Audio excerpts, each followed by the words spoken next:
స్టూడియోకి మీరు వచ్చినందుకు చాలా ఆనందంగా ఉంది. ఎందుకంటే మీది అపారమైన అనుభవం. ఎన్నో సినిమాలు అన్ని లాంగ్వేజెస్లో పనిచేశారు. గొప్ప గొప్ప సినిమాలు రాశారు. అది నాకు మీరంటే ఉండే ప్రత్యేకమైన గౌరవం ఏంటంటే ఒక సిరివెన్నెల, స్వాతిముత్యం ఇలాంటి సినిమాలు, అభిలాష, ఛాలెంజ్, మరణోదంగం అండ్ పడయప్ప, తమిళ్ పడయప్ప, ఇవన్నీ చాలా గొప్ప ప్రయాణం ఇది. ఒక్కసారి మీరు వెనక్కి తిరిగి చూసుకుంటే ఇప్పుడు మీరు అంత బిజీగా లేరు, టు బి వెరీ ఆనెస్ట్.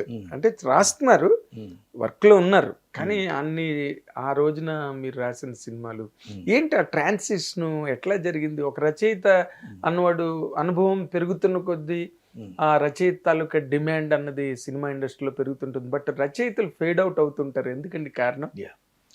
ఇవాళ ఇండస్ట్రీలో నాతో పాటు రాసిన వాళ్ళు పరచూర్ బ్రదర్స్, సత్యానంద్ గారు, వాళ్ళతో పాటు నేను, సాయినాథ్, అంటే 100 సినిమాలు దాటిన వాళ్ళు తక్కువ మందే ఉన్నాం. అవును. ఇవాళ కూడా ఒక 4 సినిమాలు భక్త కన్నప్పతో సహా చేస్తున్నాను నేను. అవునులేండి.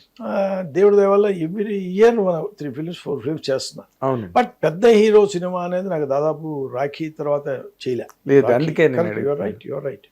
ఇక్కడ ఏమవుతుందంటే మేము వచ్చినప్పుడు 84లో నాకు ఫస్ట్ సినిమా సితారా, స్వాతిముత్యం, స్వయం కృషి, స్వర్ణకమలం, ఛాలెంజ్, మన్నముదంగం, ఇట్లా వరుస పెట్టి బోల్డ్ పెద్ద లిస్టు. అందులో స్వర్ణకమలం కానీ, స్వాతిముత్యం కానీ, సిరివెన్నెల చాలా బాగా మంచి పేరు వచ్చింది. ఛాలెంజ్ ఇలాంటిది అటు చిరంజీవి సినిమాలు, ఇటు విశ్వనాథ్ గారి సినిమాలు, అటు వంశీ సినిమా చేయటం అనేది గ్రేట్ విషయం, కుదిరింది అంతే. అదే సమయంలోనే ఒక మహేష్ భట్ క్రిమినల్ చేయటం, అటు హిందీకి వెళ్ళటం ఆయన ద్వారా, అలాగే కెఎస్ రవికుమార్తో విలన్ చేయటం, ఆయనతో పంచతంత్ర, తెనాలి, తమిళ్లో పడయప్ప వర్క్ చేయటం, రజనీకాంత్, ఇలా జరిగింది. నేను ఇప్పుడు ఏమంటానంటే ఆ రోజుల్లో మేము లైమ్ లైట్లోకి వచ్చినప్పుడు కూడా వడపాటి రాధాకృష్ణ గారు కానీ, లేదు ఆత్రేయ గారు కానీ, ఈవెన్ ఆరుద్ర గారు, వీళ్ళందరూ రాస్తుండేవారు. ఒకసారి ఆత్రేయ గారు అయితే మా ఇంటికి వచ్చారు, ప్రేమాన్ సినిమా తీస్తూ రామనాయుడు నన్ను పిలవకుండా నువ్వు వెళ్ళడం వెంటనే బుద్ధుందా అని. అవునా? సురేష్ కృష్ణ వెళ్ళి అడిగట, నాకు తెలియదు, ఆ రైటర్ని అడగలేదు, రామానాయుడు గారిని అడిగాను. ఎందుకని మా ఇంటికి వచ్చాడు, వచ్చి కూర్చున్నాడు, ఒక కప్పు కాఫీ ఇచ్చారు మా ఇంట్లో మా అమ్మగారు. అప్పటికే నాకు పిలిగాల, రాగానే పెద్ద ఆయన వచ్చారు రా అని. అప్పుడు ఏం మొబైల్ లేవు కదా, నేను కంగారు పడిపోయి దండం పెట్టా. ఏమిటది దండాలు? సరే ఏమిటిది నువ్వు రాయటం? ప్రేమ అని 2 అక్షరాలు ఉన్నప్పుడు ప్రేమ్ నగర్ రాసి నేను బతికుండగా రామానాయుడు సినిమా నువ్వు ఎందుకు రాయాలి, బోల్డ్ రాసుకుంటున్నావు కదా అన్నాడు. మీకు ఎందుకు గురుగారు, మీరు గ్యారంటీగా రాస్తారు, మీరు ఆ సినిమా రాస్తున్నారు అంతే అన్న. వెళ్ళిపోయా. మధ్యాహ్నం కారు పంపించి రామానాయుడు గారి దగ్గరికి వెళ్ళి పొన్నుస్వామితో మాట్లాడి, ఆయన అప్పుడు 4 గంటలకు వస్తారంటే మళ్ళీ ఏదో పని చూసుకుని రామారావు ఆఫీస్కి వెళ్ళి మళ్ళీ వెళ్ళేటప్పటికి నాయుడు గారు ఉన్నారు. ఏంటి అన్నాడు. ఏంటి సార్ డైరెక్ట్గా ప్రేమ్ నగర్ చేసి నేనుండగా నువ్వెవడరా ప్రేమ రాయడానికి అంటున్నాడు ఆయన. అంటే సురేష్ కృష్ణ వచ్చాడు, నవ్వాడు. సార్ ரொம்ப வாட்டி சொல்லியிருக்காரு சார், பட் என்ன பண்ணுறது, நீ தெரியாது, அவர் வீடு அட்ரஸ் கூட சொன்னார், இன்னும் தெரியாదని சொன்னாరు సార్, அவர் எப்படியோ కనిపించారు అన్నాడు. ఏదో తెలుసుకోవడం పెద్ద ఇంపాసిబుల్ ఏం కాదు. శంకరాభరణం హౌస్లోనే ఉన్నాను నేను. ఆ ఇల్లు అద్దెకుండి శంకరాభరణం, సాగర సంగమం అవి చేశాక వాళ్ళు సొంత ఇల్లు కనుక్కొని వెళ్ళిపోయారు. వాళ్ళు 10 నెలలు వెళ్తున్నారంటే వాటికి అడ్వాన్స్ ఇచ్చి ఆ ఇల్లు బ్లాక్ చేసి మా ఫ్యామిలీని షిఫ్ట్ చేశారు. ఇట్లా కుదిరింది అంతే. సరే ఈయనతో ఏంటంటే నాకు రచన సహకారం అయింది, మాట్లాడేయండి, డబ్బులు అనుకో 10,000 ఇచ్చారు. ఆయన ఏదో రాసిన చేసి మాట్లాడి ఉంటుంది, రచనా సహకారం నా పేరు ఉంటుంది. కరెక్ట్. నేను ఎందుకు చెప్తున్నానంటే ఒక సాయినాథ్ అనే బచ్చాగాడు కొత్తగా వచ్చి రాస్తుంటే వాడిని ప్రేమనగర్ రాసిన ఆయన వదిలి సాయినాథ్కి స్వర్ణకమలం బాగా రాశాడు, ఇది రాస్తాడని ప్రేమ ఇవ్వటం, సురేష్ కృష్ణ నా దగ్గర రావటం, ఆత్రేయ గారు ఉండగా, అంటే హ్యాపెన్స్. అలాగే ఇవాళ కూడా ఎవరైతే ఉన్నావో లబ్ధ ప్రతిష్ఠులైన రైటర్లు అందరూ దాదాపు పరశుడు గారు కానీ, సత్యానంద్ కానీ, సాయినాథ్ కానీ చేస్తుంటారు, చేయకుండా ఉండరు. నువ్వు అన్నట్టు మునుపున్నంత ముమ్మరంగా వాళ్ళ పేర్లు, వాళ్ళ కథామాటలు అవి ఉండట్లేదేంటి అనే ప్రశ్నకి తరాలు మారే కొద్దీ all the people who are coming youngsters as directors, they always prefer youngsters to come up. కాబట్టి అందులో ఇప్పుడు నీకు తెలుసు 10 ఏళ్లగా ఒక రైటర్ అనే పొజిషన్ దాదాపు తగ్గింది. ఎందుకంటే ప్రతివాడు రైటర్ డైరెక్టరే. Most of the director they are writers for themselves, or మునుపు కన్నా డిఫరెంట్గా 5-6 రైటర్స్ అని ఎంబటి ఉంటారు. బోల్డ్ అంతా ఓటీటీ ప్లాట్ఫామ్లు ఉన్నాయి, టీవీలు ఉన్నాయి, బోల్డ్ అన్ని సినిమాలు చూస్తారు. కథ ఇవ్వాల్సిన అవసరం కానీ డైలాగులు ఎవరో రాయాల్సిన అవసరం లేదు, వాడే రాసుకోగలడు. కంట్రిబ్యూషన్ బోల్డ్ అంత ఉంది. మునుపులా లేదు. మేము ఉన్నప్పుడు రైటింగ్ అనేది డిఫరెంట్ ప్రొఫెషన్. రైటర్ అనేది డిఫరెంట్ ఫ్యాకల్టీ.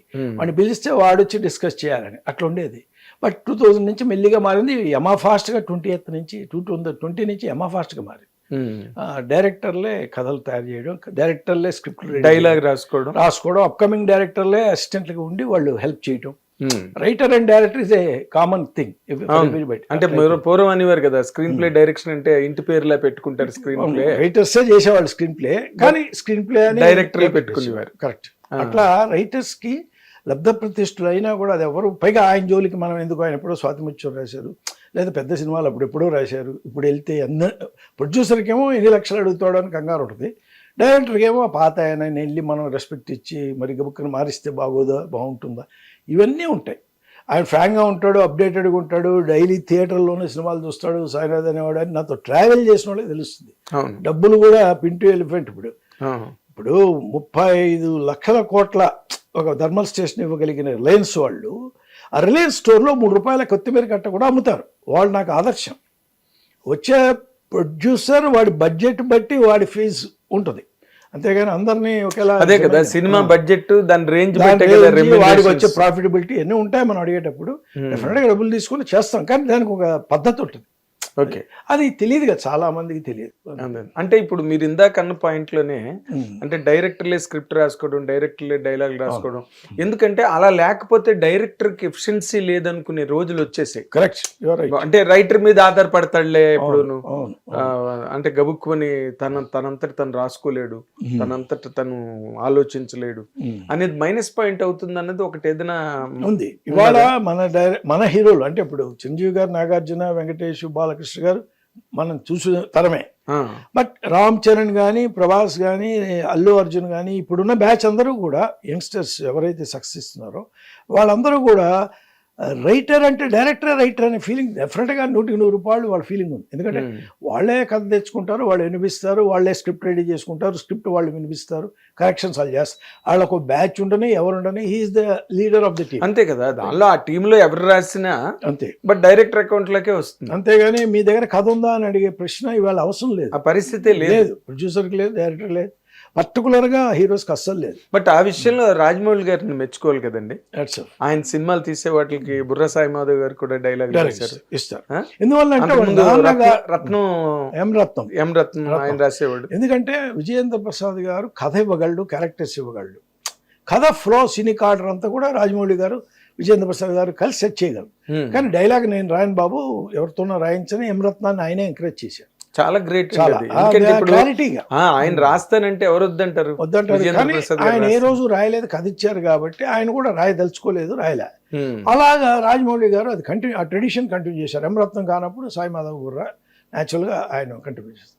సో ఆ రైటింగ్ ఫ్యాకల్టీ అన్నది ఫ్రాంక్గా చెప్పాలంటే మాటల రచయితగా సాయి మాధవ్ బుర్రాయ్ గార్డ్ లాస్ట్. తర్వాత రాను ఎవరు లేదు. 10 ఏళ్ళగా కొత్త రైటర్లు ఓన్లీ రైటింగ్ అనేది తక్కువ, బాగా తక్కువ.